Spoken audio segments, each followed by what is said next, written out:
예, 2교시 시작하도록 하겠습니다. 네, 2교시는 배치 정규화부터 시작을 할게요.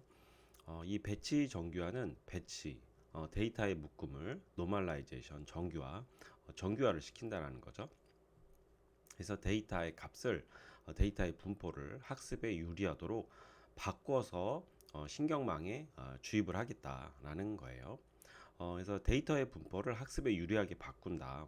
결국 인식이 잘 되도록 데이터의 분포를 재조정을 한다라는 거. 예, 요게 이제 배치 정규화라는 거.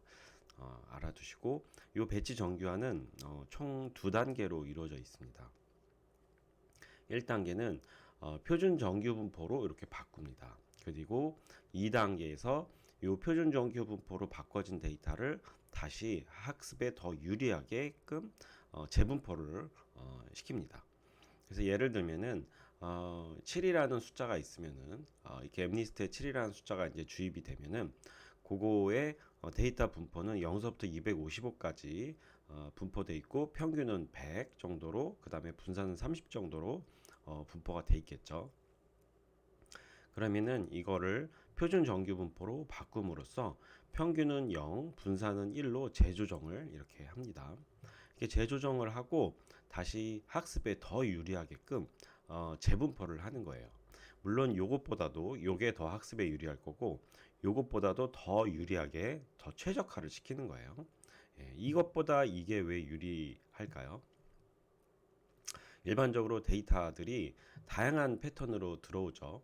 0서부터 255까지의 데이터가 들어올 수도 있고 아니면은 좀 어두운 쪽 데이터가 많으면은 이렇게 어두운 쪽에 데이터가 더 많이 분포되어 있을 수도 있고 높은 쪽에 더 많이 분포되어 있을 수도 있고 다양한 데이터가 들어올 거예요. 그런데 그런 데이터의 분포 특성을 그 모두 고려해서 이 중간에 신경망들이 설계되어 있지가 않아서 요거를 일반적으로 이렇게 정규 분포로 나타낸다면은 요거에 맞게 요 가중치들이 프리 트레이닝 돼 있을 수도 있고 그것들을 이런 분포에 맞게 더 가중치들이 잘 학습되게 그런 하이퍼 파라미터를 조정할 수도 있는 거예요. 미리 조정을 해 놓을 수도 있고. 그래서 요것보다는 요게 더 유리하고 요 값보다는 더 유리하게끔 더 최적화를 하는 거예요. 이렇게 재분포를 통해서 이렇게 하면은 이 학습 정확도가 훨씬 올라갑니다. 예. 이제 뒤에서 점차 이렇게 예를 보면서 한번 보도록 할게요. 자, 그래서 이 배치 정규화의 장점은 학습 속도를 빠르게 한다. 궁극적으로는 모델을 규제하고 일반화하는 효과가 있어요. 그래서 오버피팅을 억제할 수 있다. 그리고 가중치 초기화에 대한 민감도를 감소시켜요. 이전에 배웠듯이 가중치 초기화는 오버피팅을 억제하는 효과가 있죠. 어떤 효과가 겹치니까 가중치 초기화를 하더라도 그러니까 배치 정규화를 적용하고 가중치 초기화를 더 더하면은 물론 정확도가 더 올라가긴 하지만 이거를 적용하지 않았을 때보다는 정확도 향상도가 낮아져요. 그래서 가중치 초기화에 대한 민감도를 감소시키죠. 네. 그리고 이렇게 이 배치 정규화는 이 신경망의 다양한 위치에 들어갈 수 있어요. 이 활성화 함수를 기준으로 해서 이 전에 들어갈 수도 있고 이 뒤에 들어갈 수도 있어요. 그래서 신경망의 중간에 여러 가지 여러 군데에 들어갈 수 있다. 그 뒤에 그 CNN 배울 때 이 배치 정규화를 어떻게 그 케라스를 이용해서 적용을 할지 보실 텐데 위치가 다양하게 볼 수가 있어요. 뭐 VGGNet이나 레지넷 같은 경우에 배치 정규화를 이 활성화 함수를 기준으로 해서 이전에 넣기도 하고 후에 넣기도 합니다. 네. 그래서 이 배치 정규화는 이런 장점들이 있다라는 거 알아두시고 그래서 이제 하나하나 좀 자세히 보도록 합시다. 예, 우선 이제 표준 정규 분포 1단계를 봅시다. 그래서 이 표준 정규 분포는 우리 중고등학교 때 배웠듯이 모든 분포를 평균은 0, 표준 편차는 1이 되도록 정규 분포화하는 거예요. 그래서 예를 들어서 입력 x가 있으면은 이 x의 평균을 뮤, 그다음에 분산은 시그마 제곱이라고 했을 때 요거 이 랜덤 베리어블 x가 A서부터 B 사이에 분포할 확률을 P라고 놓을 수가 있어요. 이 A서부터 B 사이에 분포할 확률이 예를 들어서 어떤 30%다. 그러면은 그거에 대하게 동일하게 이 X라는 분포를 Z라는 표준 정규 분포로 바꿨을 때 이 A가 새로운 요 범위가 되고 B라는 범위가 새로운 요 범위로 바뀌어서 동일한 확률을 나타내요. 뭐 30%. 여기서 30% 했으면 여기서도 동일하게 30%. 그래서 어떻게 변환을 하냐면은 요 x, a, b를 포함해서 요 입력 랜덤 베리어블 x가 있으면은 이 x에서 평균을 빼주고 그 다음에 표준 편차를 나눠주는 값, 이 z가 새로운 변환값이 돼요. 그래서 이 z가 이 새로운 변환 랜덤 베리어블이 되는 거죠. 이렇게 변환을 하게 된다. 그래서 변환하는 수식은 입력값에다가 평균을 빼주고 표준 편차로 나눠준 값이 새로운 변환 랜덤 베리어블, 새로운 변환값이 된다. 이렇게 변환을 하게 된다라는 거죠. 예, 그래서 이렇게 변환하게 되면은 평균은 0이 되죠. 이 x에서 이 평균값 뮤를 빼주니까 여기서 또 뮤를 빼주는 효과가 되죠. 그래서 이게 0이 되고 시그마로 나눠주게 되니까 요거를 시그마로 나눠주게 돼서 결국은 이제 시그마 제곱으로 이제 나눠주는 거죠. 시그마 제곱으로 나눠주니까 이제 1이 되는 효과를 갖죠. 그래서 이게 기존의 분포가 평균은 0, 시그마 제곱이었는데 0, 평균은 0, 분산은 1로 이렇게 재분포가 되는 거죠. 그래서 이렇게 표준 정규 분포로 적용이 될 수 있다. 적용을 하면은 우리가 기존에 알고 있던 중고등학교 때 알고 있던 그 표준 정규 분포 수식을 사용해 가지고 입력 데이터를 새로운 변환 데이터 G로 바꿀 수 있다. 이게 이제 1단계예요. 2단계는 이제 요거를 이제 0이 아니라 새로운 평균으로 재설정하는 거죠. 분산도 이제 재설정하는 거고. 자, 일단 요거에 대해서 한번 실습을 이따가 이제 진행할 텐데 진행하기 전에 어떻게 요거를 적용할지 우리가 알고 있던 수식을 요 심경망에 어떻게 적용해야 될지 한번 봅시다. 일단은 우리 입력은 배치 단위로 들어오죠. 미니 배치 단위로 들어와요. 이전에 말씀드렸다시피 훈련 데이터 전체 배치를 전체 데이터를 입력으로 받을 수가 없죠. 메모리 공간의 한계 때문에. 그래서 미니 배치 단위로 훈련이 이제 되는데 학습이 되는데 미니 배치의 개수를 데이터의 개수를 m이라고 합시다. 그래서 m개의 입력 데이터 집합에 대해서 이제 그 각각의 배치에 대해서 평균을 취하는 거예요. 그래서 평균은 뮤 b, 분산은 시그마 b의 제곱. 이렇게 하면은 요 뮤 b 시그마 b의 제곱이 나오죠. 참고로 요 분산 있죠. 요 평균이랑 분산은 모든 데이터에 대해서 구하는 게 아니라 입력 배치 단위로 하는 거예요. 입력 배치 단위로. 그래서 계속 변해요. 그거가 이제 주의할 사항이고. 그래서 시그마 b, 뮤 b, 시그마 b 평균과 분산이 이렇게 값이 얻어지고 요거를 통해서 지변환을 수행해야겠죠. 입력 x에다가 평균을 빼주고 분산으로 나눠준다.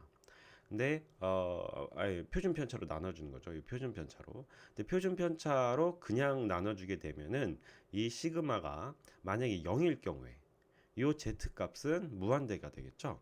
그런 현상을 이제 방지하기 위해서 시그마 b의 제곱을 한 다음에 거기다가 미세하게 작은 숫자 엡실론을 더해서 다시 루트를 씌워줍니다. 그러면 시그마 b는 b의 제곱은 시그마 b처럼 되겠죠. 예, 그렇게 이제 변환이 되는데 어쨌든 이게 0이 되면은 엡실론이 이제 살아 있으니까 0이 되는 걸 방지할 수가 있죠. 예. 그래서 엡실론을 넣고 이렇게 해서 이렇게 1단계 표준 정규 분포를 적용을 합니다. 자, 그럼 이제 예제를 통해서 어떻게 변환이 되는지 한번 보도록 합시다. 그래서 입력 데이터는 90, 100, 80, 70, 95이고요. 그 다음에 평균, 분산, 그 다음에 재설정되는 Z 변환값이 이렇게 돼요. 그러면은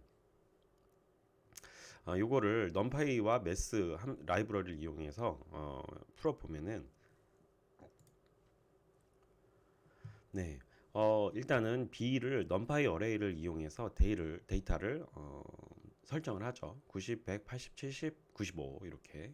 그 다음에 엡실론은 미세한 숫자 이렇게 10의 마이너스 5승으로 정했어요. 그러면 요거를 1단계 표준정규 분포를 적용하기 위해서 알아야 되는 게 평균, 분산을 알아야 되죠.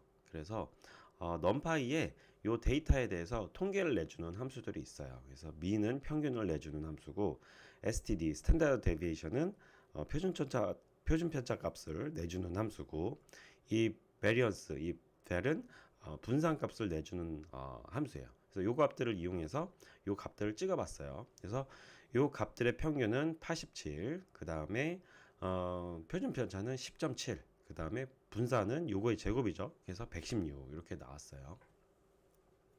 자, 그러면은 새로운 g 변환, 이 x 해트로 변환을 한번 해봅시다. 우리가 알고 있는 공식을 이용해서 b 빼기 뮤 하고 그 다음에 스퀘어 루트 베리언스 더하기 엡실론 이렇게 했어요. 네. 시그마 b의 제곱은 요 SDD 제곱이라고 할 수도 있고, 그게 이제 꼭 베리언스니까 그냥 베리언스로 했어요. 이렇게 하고 요거를 찍어 보면은 기존에는 요 값이었는데 표준 정규 분포로 변환하면 요 값으로 변환이 되는 거죠. 그래서 요거의 평균이 0이고 분산이 1인지 확인해 보기 위해서 이렇게 찍어 봤어요. 찍어 봤더니 어떻게 되죠? 평균은 0 잘 나오고 표준 편차는 0.9999에서 거의 1이라는 걸 알 수가 있죠. 분산도 거의 1이라는 걸 알 수 있죠. 그래서 잘 변환이 됐다는 걸 알 수가 있죠. 네. 그래서 요거에 이제 요 입력이었는데 요 값을 적용해 가지고 새로운 표준 정규 분포로 바꾸면은 요런 값이 된다라는 거를 알 수가 있습니다. 자, 2단계 재분포에 대해서 해볼게요. 재분포는 정규화된 데이터의 고유한 확대와 이동 변환을 수행해 가지고 학습에 유리하게 데이터를 재분포시키는 거죠. 수식은 이렇게 돼요. 앞에 1단계에서 재분포된 데이터 x 해트를 어떤 확대를 우선 합니다. 확대. 그래서 이제 분산을 확대시키기 위해서 감마를 곱해주고요. 그 다음에 평균 이동을 위해서 베타를 더해줍니다. 그래서 이제 어떤 편향값과처럼 이렇게 평균 이동을 해주는 거죠. 그래서 감마가 확대, 베타가 이동을 담당한다. 그래서 처음에는 감마가 1, 베타는 0부터 시작해가지고 이거를 이렇게 데이터를 여러 개를 넣으면서 학습하면서 적합한 값으로 조정을 합니다. 그래서 이것도 예를 한번 들어봅시다. 그래서 요런 베타가 감마가 3, 베타가 10일 때 요거를 배치 정규화를 한번 해봐라. 그래서 감마와 베타는 뭐 일단 요 값을 한번 조정하는 거를 목표로 합시다. 그래서 요게 이제 최적으로 적용된 값이라고 치고 한번 해보면은 어떻게 될까요? 그래서 감마는 3, 베타는 10이니까 일단은 비평균에다가 3을 곱해주고 10을 더해주겠죠. 그래서 이게 새롭게 배치 정규화가 이제 완료된 값이죠. 그래서 이렇게 된다. 그래서 요거를 평균과 표준 편차와 분산을 구해 보면은 평균은 10으로 잘 됐죠. 그 다음에 표준 편차는 3이 됐죠. 예, 3이 됐다는 걸 볼 수가 있죠. 그 다음 베리언스는 9 이렇게 됐다는 걸 볼 수가 있죠. 그래서 요거가 이제 잘 적용이 돼서 이렇게 됐다는 거를 알 수 있어요. 네. 자, 그래서 이거를 역전파를 적용해 본다면은 배치 정규화가 어떻게 적용이 될지 한번 봅시다. 배치 정규화를 우선 계산 그래프로 나타내면은 입력 x에 대해서 평균을 빼주죠. 그래서 빼주고 그거를 여기 보면은 이제 표준 편차 표준 정규 분포로 바꾸는 과정이 있어야 되니까 여기 요거죠. 평균을 빼주고 요 값을 곱해줘야 되죠. 그래서 입력 x에 대해서 요런 과정을 거쳐서 맨 마지막에 요걸 곱해주면 돼요. 그래서 그거를 표현한 거예요. 평균을 빼준 거를 이제 분산 구하는 거죠. 평균 빼주고 제곱하고 제곱해서 평균을 내주고 그거를 루트를 씌워주고 엡실론을 더해주고 그거를 역수를 취해줘서 곱해주면 되는 거죠. 그러면은 그 분모에 해당하는 값이 여기 이렇게 발생하게 되는 거죠. 그리고 2단계 재분포는 요 감마를 곱해주고요. 그 다음에 평균 이동 베타를 더해주면은 최종적으로 정의분포가 되는 거죠. 네, 이렇게 된다는 거. 그래서 요거를 이게 똑같이 요 함수들에 대한 미분값을 이용해 가지고 이 역전파를 다 적용할 수가 있다는 거죠. 예, 그래서 dx랑 d 감마랑 d 베타 값이 구해질 수가 있다라는 거. 네, 그렇게 알아두시면 될 것 같고, 자, 그 다음에 이 역전파 시 배치 정규화를 이제 한번 구현을 한번 해볼게요.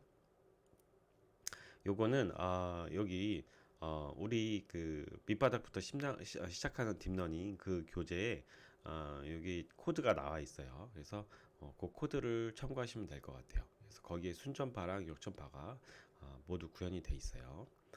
그거는 수업 시간에 더 자세하게 하도록 하겠습니다. 자, 그래서 이 배치 정규화를 적용하면은 효과가 어떤 효과가 있을까 보면은 정확도가 이렇게 올라가죠.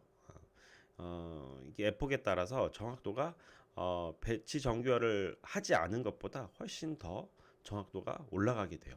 그래서 이제 데이터를 이렇게 학습에 유리하게끔 재분포를 시키면은 이렇게 정확도가 훨씬 더 많이 올라갈 수 있다라는 거 알아두시면 될 것 같아요. 그래서 다양한 세팅에 대해서 한번 해봤어요. 이 가중치에 대해서 다양한 세팅을 해가지고 해봤는데 대부분의 경우에서 이 배치 정규화를 적용한 쪽이 더 결과가 더 좋게 나오죠. 한 두 군데 정도만 빼고 대부분의 경우에서 배치 정규화를 적용한 게 더 좋게 나오죠. 물론 안 좋게 나올 수도 있어요. 어떤 데이터의 성격에 따라서 배치 정규화를 안 하는 게 더 좋을 수도 있어요. 그래서 배치 정규화를 어떻게 적용하느냐, 그것도 이제 되게 중요하겠죠. 자, 그래서 요거까지 우리 이제 초기화하는 방법이랑 배치 정규화에 대해서 알아봤고, 이제 오버피팅, 이제 이 신경망의 가장 중요한 어려운 문제인 오버피팅과 오버피팅을 어떻게 대응할지 요거에 대해서 한번 알아보도록 하겠습니다. 자, 그래서 일단은 과적합이란 뭘까요? 오버피팅이란 뭘까요? 학습 데이터에 너무 지나치게 맞추면서 생기는 현상이다. 그래서 일반화 성능이 떨어져 가지고 떨어지는 모델을 얻게 되는 현상을 과적합이라고 하죠. 네.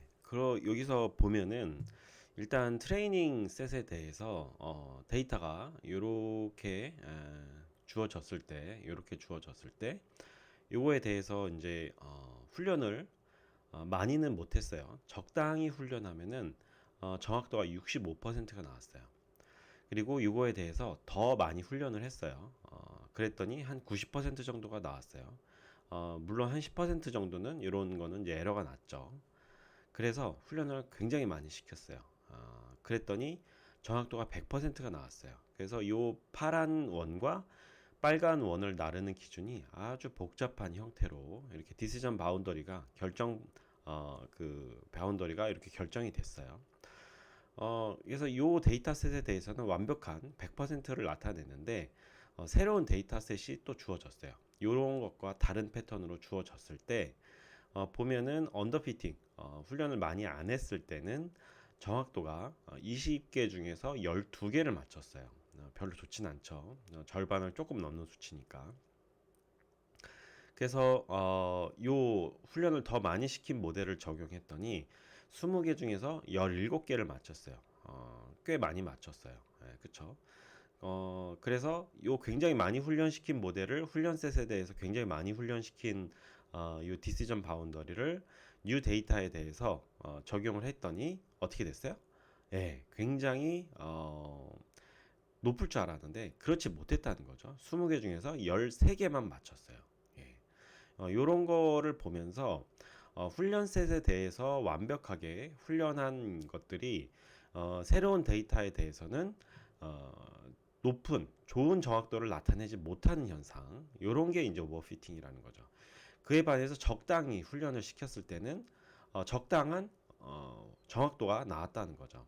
그래서 훈련 데이터셋에 대해서 지나치게 100%를 요구하면서 훈련을 많이 시키는 것보다는 적당하게 훈련을 시키는 것들이 오히려 더 일반적인 데이터에 대해서 높은 정확도를 나타낸다라는 게 이 과적합 현상을 해결하는 방법이죠.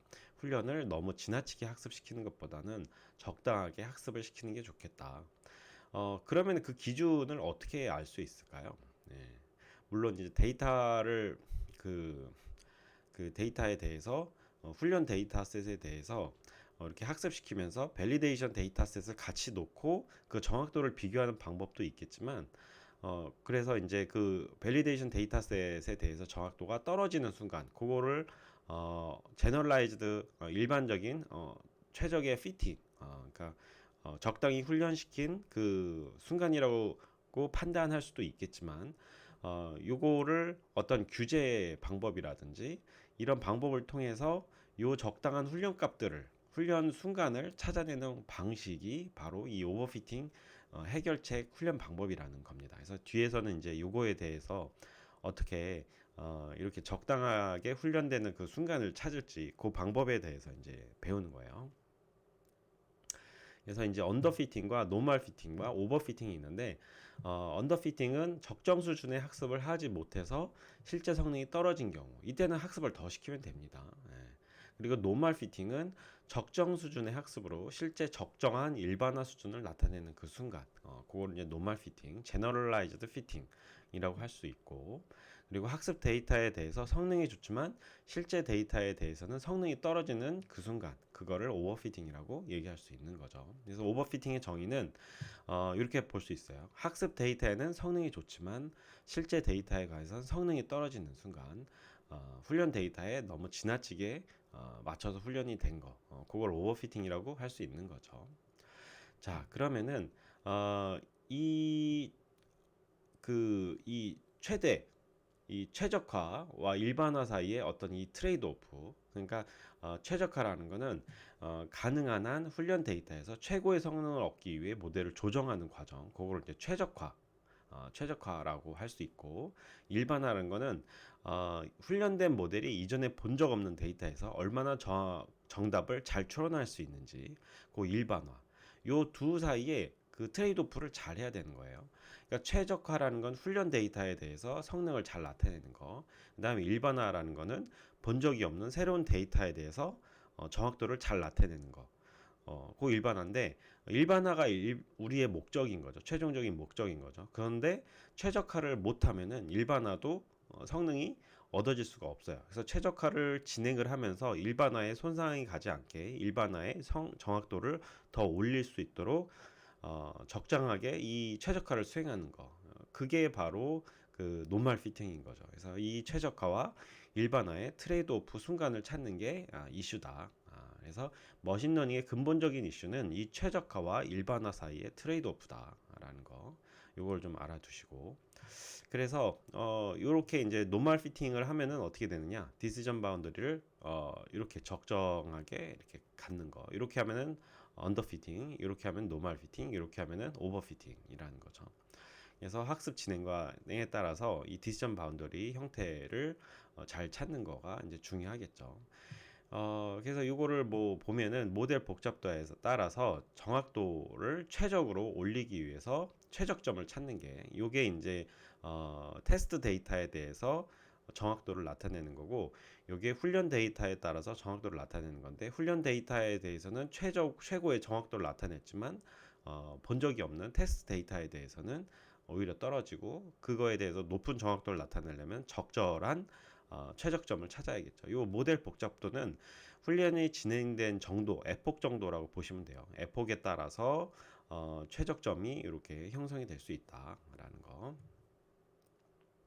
자, 그래서 이거의 원인과 해결책을 보시면은 훈련 초기에 훈련 데이터에서의 정확도가 낮으면은 훈련 초기에 훈련 데이터에서의 정확도가 낮으면은 검증 및 테스트 데이터에서는 정확도가 낮다. 그러면은 이건 아직 훈련이 아직 덜 된 거죠. 이런 상황을 언더피팅 되었다고 하고, 이런 모델은 아직 성능 개선의 여지가 많다는 거죠. 학습이 덜 되었고, 해결책은 학습을 더 시키면 된다. 이게 언더피팅이고, 이게 이제 과소적합이죠. 과소적합. 이렇게 되고, 그래서 그때는 디시전 바운더리가 이렇게 되는 거죠. 과대적합은 훈련 데이터를 반복하다 보면 검증 테스트 데이터에서 정확도가 높아지다가 오히려 낮아지는 그 순간, 그거를 이제 과대적합의 원인이라고, 과대적합의 현상인 거죠. 이는 모델이 훈련 데이터에 특화된 패턴을 학습하기 시작했다는 의미죠. 그러니까 훈련 데이터에 일반적인 데이터가 아닌 훈련 데이터의 어떤 특화된 패턴을 학습하기 시작했다. 어떤 메모라이제이션, 기억되는 순간이, 그러니까 그 훈련 데이터를 외워버리는 그런 현상이 발생했다는 거죠. 예를 들면은 우리가 이제 수능 시험을 볼 때 모의고사를 너무 많이 풀다 보면은, 한정된 모의고사 문제를 가지고 너무 많이 풀다 보면은 모의고사 문제를 그냥 외워버리는 현상이 발생해요. 예를 들어서 뭐 어떤 특정 번호의 패턴이라든지 그런 거를 패턴을 학습하게 되면은 그 안에 있는 이론을, 핵심적인 이론을 학습하기 힘들어지겠죠. 그게 이제 오버피팅이다. 그렇게 이해를 하시면 될 것 같아요. 네. 그래서 과대적합의 해결책은 일단은 훈련 데이터를 많이 모아야겠죠. 문제를 더 많이 풀어보고 그 안에 원리를, 데이터의 원리를 학습해가는 게 더 중요할 것이다. 그리고 모델이 수용할 수 있는 정보의 양을 조절하거나 저장할 수 있는 정보에 제약을 가한다. 그러니까 예를 들어서 번호의 패턴을 외운다든지 이런 거를 막는 거죠. 그래서 이런 거를 그러니까 하려면은 규제라는 거를 해야 돼요. 모델의 최적화 과정에서 가장 중요한 패턴에 집중하게 할 수 있도록 규제를 해야 된다. 그래서 이 규제의 대표적인 방법이 네트워크 크기를 축소하거나 가중치를 규제하거나 드롭아웃을 행하거나, 예, 그래서 이거의 대표적인 방식이니까 이건 좀 외워두시는 게 좋아요.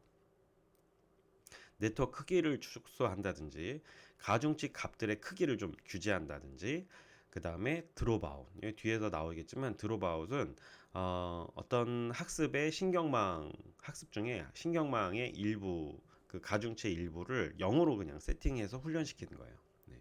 그래서 드롭아웃 방식 각각을 좀 더 자세하게 알아보도록 합시다. 자, 그래서 일단은 과대적합의 첫 번째 해결책은 요 크기 축소, 가중치 규제, 드롭아웃이 있는데, 우선 제일 먼저 생각할 수 있는 거는 요거 훈련 데이터를 많이 모으는 거죠. 훈련 데이터를 많이 모으면 좋은데 훈련 데이터는 비용이 있어요. 그 데이터를 모으는 것 자체가 사실 개인정보 이슈도 있을 수도 있고 그 모으는 비용이 발생할 수도 있죠. 그래서 보통 데이터 증식이라는 거를 데이터 증식이라는 걸 적용합니다. 데이터 증식은 데이터를 가짜 데이터를 만드는 거예요. 그러니까 유사한 데이터를 만드는 거예요.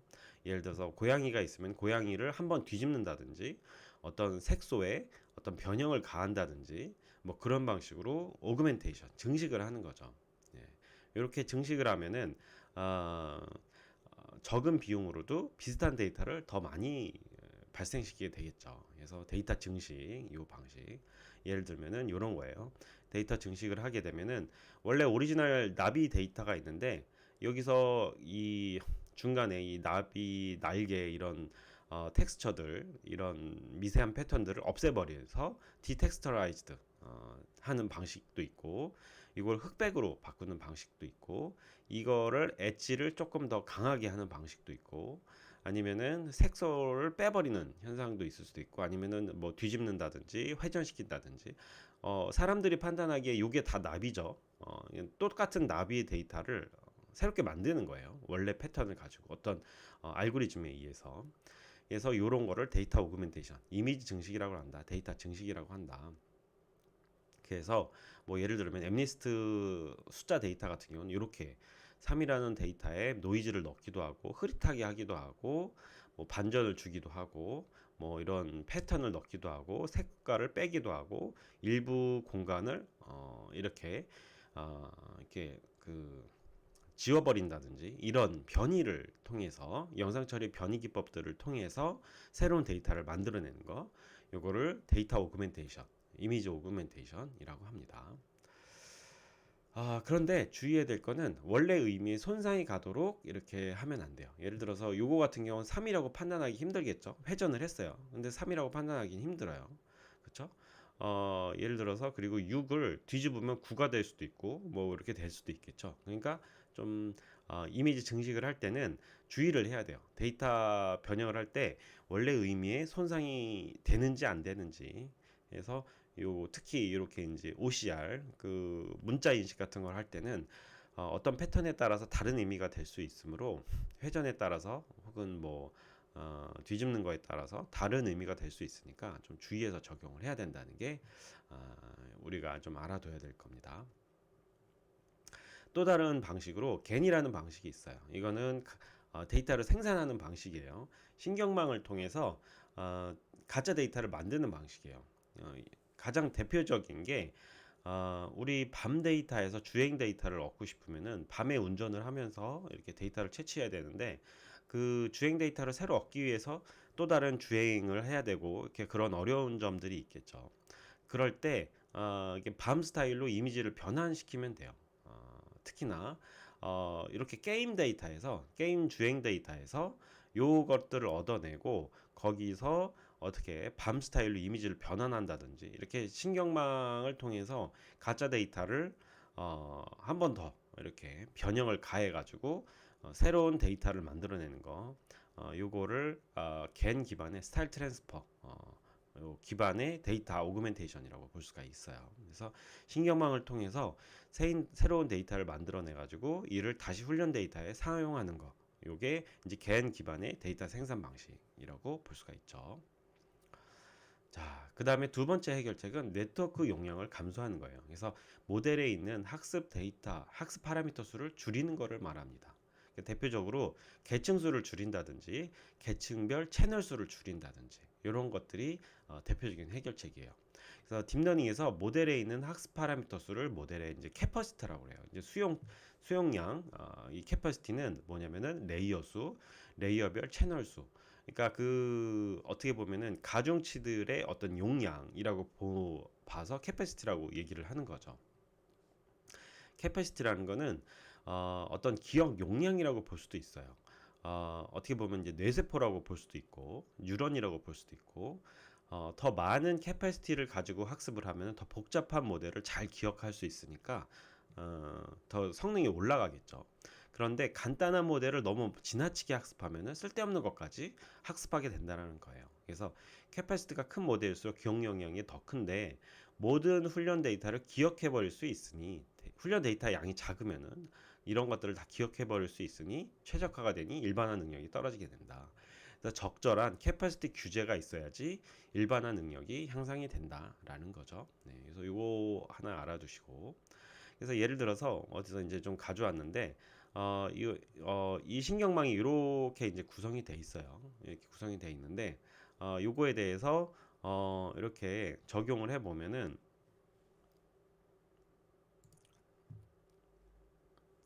그 요 모델의 채널 수를 16, 이거 여기 보면 이건 케라스 함수인데 요게 채널 수예요. 16채널, 16채널 돼 있고, 요거는 6채널 돼 있고, 이건 1024채널이에요. 그러니까 16채널일 때 요거를 오리지널 채널로 본 거예요. 오리지널 채널, 이거 십자죠? 십자 채널은 십자로 돼 있는 거는 16채널이고, 스몰러 는 채널 수를 줄였어요. 채널 수를 줄였는데 오히려 정확도가 더 올라가요. 로스니까 손실 값은 낮을수록 더 좋은 거죠. 그래서 더 좋아졌어요. 정확도가 작은 모델로 했을 때. 네트워크 규제를, 네트워크 용량을 감소시켰더니 오히려 정확도가 더 좋아졌다. 만약에 네트워크 용량을 더 늘리면은 손실이 오히려 더 증가하더라라는 거죠. 그래서 네트워크 용량이 항상 이렇게 큰 게 더 좋은 정확도를 보장하지는 않는다. 적당하게 낮추면은 오히려 정확도 값이 더 좋아질 수 있다라는 거를 이제 보여주는 이제 그래프고요. 이건 CS231N에서 이제 발췌한 자료인데, 예를 들어서 뉴런의 개수가 이렇게 더 늘렸어요. 이건 3개의 뉴런, 6개의 뉴런, 20개의 뉴런. 가중치 값을 더 늘린 거죠. 가중치 개수를. 그러면은 더 늘리면 늘릴수록 더 많은 캐퍼시티, 더 많은 용량을 가질 수는 있지만 이제 일반적인 데이터에 대해서는 이제 뭐 그렇게 좋은 정확도를 가지기 힘들다는 거죠. 네. 이렇게 이 뉴런은 캐퍼시티와 연관돼 있다는 거를 요거를 통해서 좀 알아두시고, 요게 훈련 데이터에 대해서는 더 좋은 정확도를 나타내지만 일반적인 데이터에 대해서는 좋은 정확도를 나타내기 힘들 수도 있다라는 거 좀 알아두시고, 그 다음에 가중치 규제 방법도 또 이제 용량 감소 방법 중에 하나입니다. 이거는 뭐냐면은 네트워크 복잡도에 제한을 두어 가지고 가중치가 작은 값을 가지도록 강제하는 거예요. 대표적인 방법이 L1 규제와 L2 규제 방법이 있는데, 이 L1 규제는 가중치의 절대값에 비례하는 비용을 추가하는 방식. 그다음에 L2 규제는 가중치의 제곱에 비례하는 비용을 추가하는 방식입니다. 그래서 요 L1 규제는 이렇게 수식이 형성이 돼요. 그래서 원래는 요거는 인퍼런스 값이죠. 그 다음에 요거는 추론값. 그 네트워크를 적용해 가지고 나온 결과랑 요 결과 값이랑 해가지고 요건, 그래서 요건 이제 정답 값이죠. 정답 값에서 추론 값을 뺀 요 차이를 제곱을 했어요. 이제 로스니까 제곱을 했고, 그거가 이제 줄어들면 줄어들수록 더 좋겠죠. 근데 이 값을 크게 하는 요인을 하나 더 추가하는 겁니다. 그게 뭐냐면은 가중치에 대한 절대값을 취해가지고 요거를 적당한 비율로 곱해서 이걸 더해줘요. 그럼 가중치가 커지면 커질수록 이 값이 커지니까 코스트, 비용이 올라가겠죠. 손실은, 이거는 이제 손실값이니까 손실값이랑 요거랑 이제 합쳐진 값을 이제 코스트라고 놓고 새로운 손실값인 거예요. 그래서 새로운 손실값은 원래의 손실값에다가 이 가중치에 대한 절대값을 더해줌으로써 이 가중치도 같이 낮아져야지 전체적인 손실값이 낮아질 수가 있는 거죠. 그래서 이런 텀을 하나 더 추가해 가지고 이렇게 손실값을 조정하는 방식. 요거는 그 이쪽 최적화 이론에서 보면은 어떤 페널티, 어떤 벌금의 효과가 있어요. 예를 들어서 여러분들이 길을 건너려고 해요. 물론 파란불일 때 건너야겠죠. 파란불일 때 건너야 돼요. 근데 아주 급한 일이 있어요.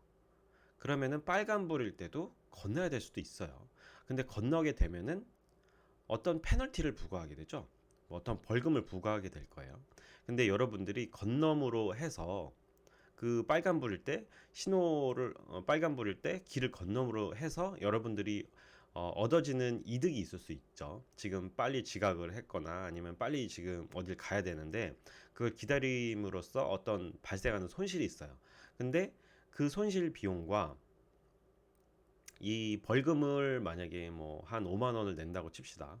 5만 원이라는 비용과 비교를 하겠죠. 그래서 5만 원이라는 비용보다 내가 건너므로써 얻어지는 비용이 5만 원보다 더 크다면, 이득이 더 크다면은 건너야 되는 거죠. 뭐 그런 식으로 뭐 좋은 예는 아닐 수 있겠지만 그런 식으로 비교를 해볼 수 있는 거예요. 그래서 페널티다, 페널티. 그래서 그 페널티를 요렇게 부과를 하느냐 아니면 요렇게 부과를 하느냐, 그거에 따라서 계산을 하는 거예요. 그래서 요거는 L1 방식, 요거는 L2 방식. L2 방식은 제곱하는 거다. L1 방식은 절대값 취하는 거다라는 거. 그래서 이 코스트를 지불함으로써 내가 어떤 얻어지는 이득이 있다면은 요걸 이제 기꺼이 지불을 하는 거죠. 네. 근데 요걸 가능한 한 내가 이제 벌금을 안 내면 더 좋은 거죠. 그래서 벌금을 가능한 적게 내는 범위 내에서 이득을 최대화 시켜야겠다. 그게 이제 이 수식의 어떤 직관적인 해석이라고 보시면 될 것 같아요. 그래서 오리지널 모델이 있는데 그걸 L2 규제를 하면은 손실이 줄어들어요. 예, 이렇게 이득이 생긴다는 거죠. 네.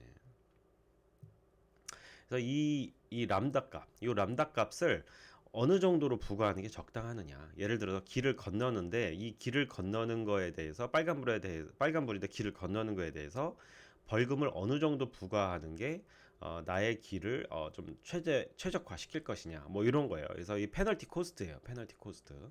그러면은 이 페널티 코스트가 낮으면 낮을수록 좀 더 어떻게 돼요? 복잡한 모델을 구할 수 있는 거죠. 요 페널티 코스트가 낮으면은 기꺼이 길을 건너는 거죠. 아주 다양한 방법을 생각해 보는 거죠. 그러니까 어떻게 돼요? 이 용량이 이제 증대가 되는 거죠. 이 W 값이 더 커질 수 있는 거니까 이 더 복잡한 모델이 나올 수 있다는 거고, 요 페널티 값이 높아지게 되면은, 페널티 값이 높아지면은 이 람다를 가능한 작은 값으로 유지를 해야겠죠. 작은 값으로 유지를 한다는 얘기는 길을 건너지 않고 심플하게 길을 건너지 않는 거예요. 간단하게. 예, 그런 원리가 이제 적용이 될 수 있다라는 거죠. 네, 이거 이런 원리를 볼 수 있다.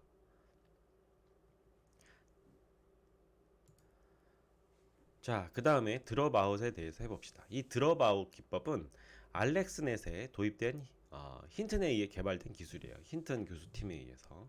그래서 알렉스넷은 뒤에도 얘기하겠지만 신경망 그 발전 역사에 있어서 아주 획기적인 획을 그은 이제 네트워크인데요. 이 알렉스넷의 통해서 신경망이 재조명을 받고 이제 어떤 부흥을 일으켰던 기술입니다. 그래서 이 알렉스넷에 의해서 여기 소개된 기술이다.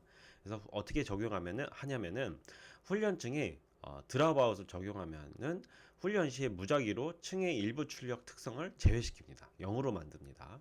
예를 들어서 신경망의 그 가중치 값이 이렇게 형성이 돼 있어요. 훈련하는 도중에 이렇게 형성이 된 거예요. 그럼 50% 드랍아웃 한다고 하면은 50%를 0으로 만드는 거예요. 이렇게 0으로 만들어 버려요. 그리고 이렇게 요 상황에서 이것만 가지고 훈련을 시키는 거예요. 네.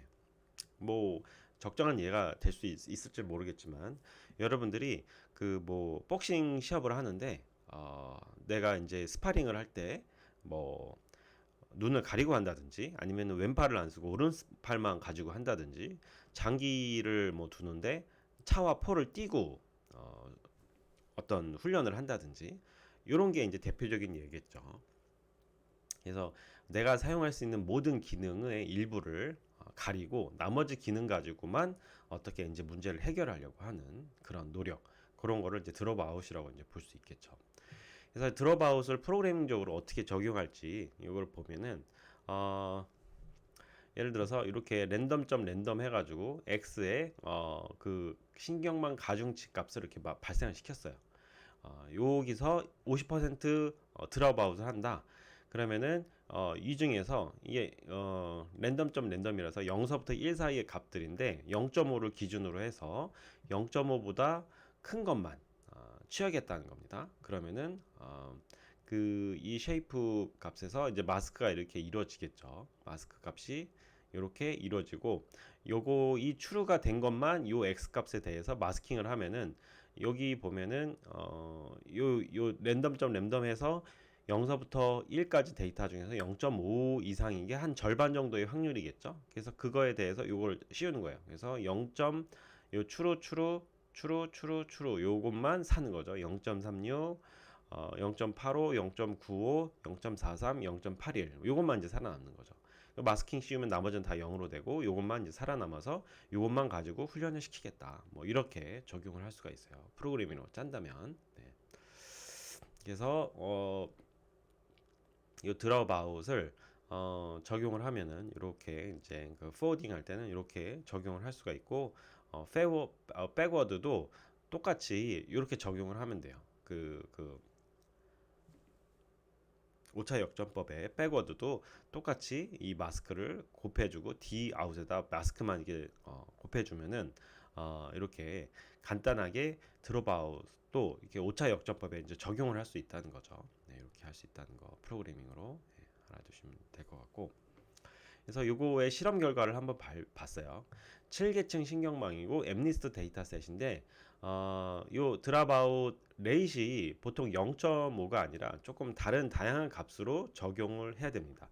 0.5로 하면은 너무 많이 날리는 거라서 신경망을 너무 지나치게 축소시키는 효과가 옵니다. 그래서 적절한 값으로 이제 조절을 해야 되는데 이 신경망 세팅에 있어서는 0.05 근처에서 최저값을 가지게 돼요. 보시면은 만약에 이제 노 드랍아웃일 때 요런 성능이었는데 테스트 에큐리시가 0.75 정도 됐어요.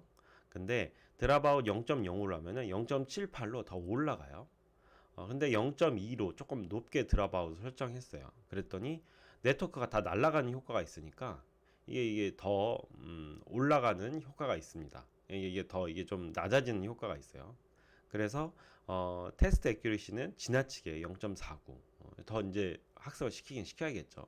어쨌든 드랍아웃을 좀 크게 하면은 이렇게 오히려 정확도가 낮아질 수도 있다. 그래서 요 드랍아웃도 하이퍼 파라미터로서 적절하게 이제 실험적으로 이 최저값을 도출을 해내야 돼요. 네, 이렇다는 거. 그래서 유효값이 존재한다. 라는 거.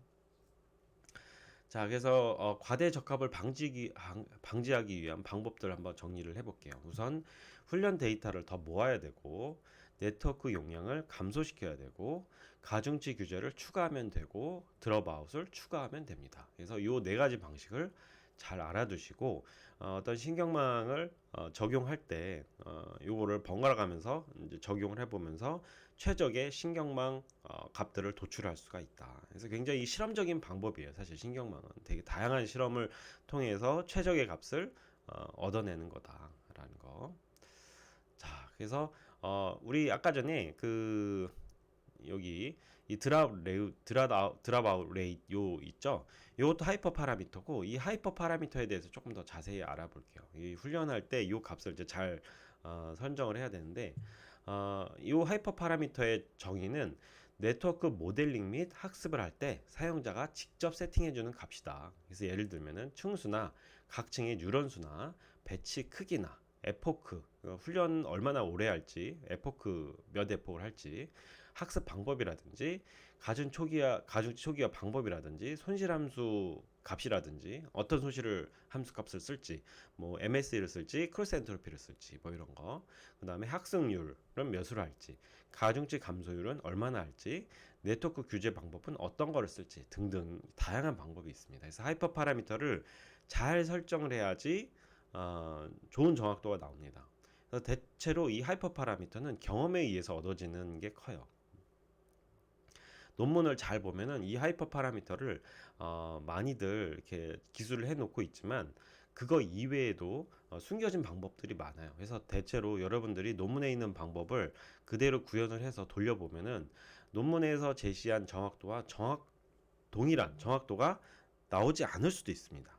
그 이유는 이 하이퍼 파라미터를 동일하게 설정해주지 않아서 그래요. 똑같은 VGNet, 똑같은 레즈넷을 사용했을지라도 일부 하이퍼 파라미터가 달라지면은 정확도가 그대로 재현되기가 힘들어요. 그래서 이런 하이퍼 파라미터는 정해진 최적의 값이 없어서 데이터나 상황에 따라서 다 달라져야 됩니다. 그래서 굉장히 실험적인 발견, 즉 이걸 이제 휴리스틱한 방법이라고 하는데, 휴리스틱한 경험 법칙에 의해서 결정이 된다는 걸 알아두셔야 되고, 이거를 잘 할 수 있는 게 어떻게 보면 실력인 거죠. 네.